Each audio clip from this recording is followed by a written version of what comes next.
If you think putting up hay is a labor-intensive job today, you're right. I am not going to argue with you there. But it's nothing compared to what was required in the 1960s. Hay trolleys were a key piece of farm machinery from the late 19th century through the mid-20th century and were used to move hay from wagons into barns for storage.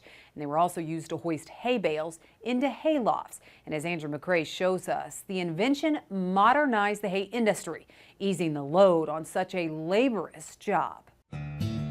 In the early days of this country, farmers put up hay by hand, everything from cutting and raking to using a fork to pitch it in the barn. But as horsepower replaced manpower, people were still looking for the best way to get all of that hay lifted into barn lofts. Surely there's got to be a better way to do that than forking it up there the European way.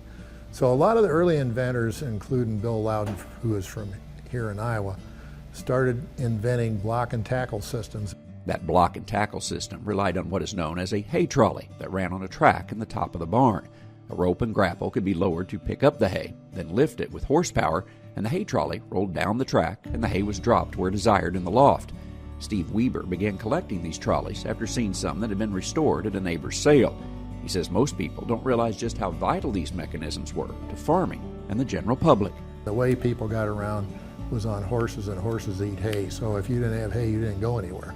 And the ability to put up hay more efficiently was a huge benefit.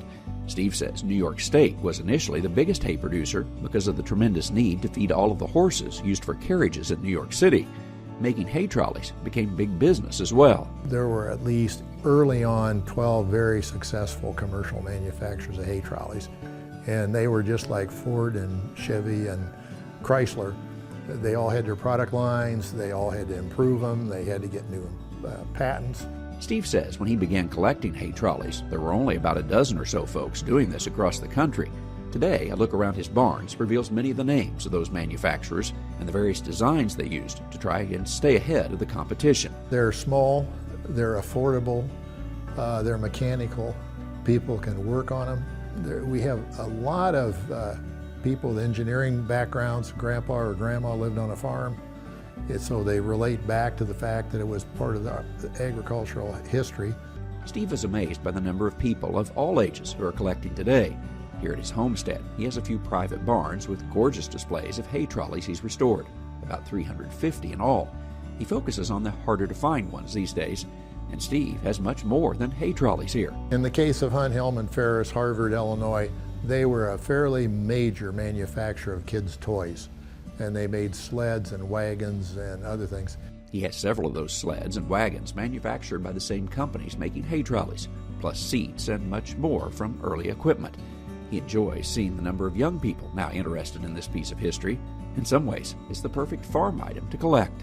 I tell you, they're as celebrated, a $50 one is as celebrated as a $5,000 one, and that's the beauty of hay trolley collecting and the group of people that are preserving this part of our farming history. Even though the trolleys in Steve's barn may speak to agriculture's past, it's truly a subject for the present and future, with collectors of all ages scouring barns across the nation to find a unique piece of farming history. Traveling the countryside in rural Iowa City, Iowa, I'm Andrew McCrae. You can watch more of Andrew's travels and tales on Farm Journal's YouTube page. He has a fascinating one on Billy the Kid. I encourage you to go check that out. All right, a fantastical fleet that's a treasure trove of tractors from the farm is next.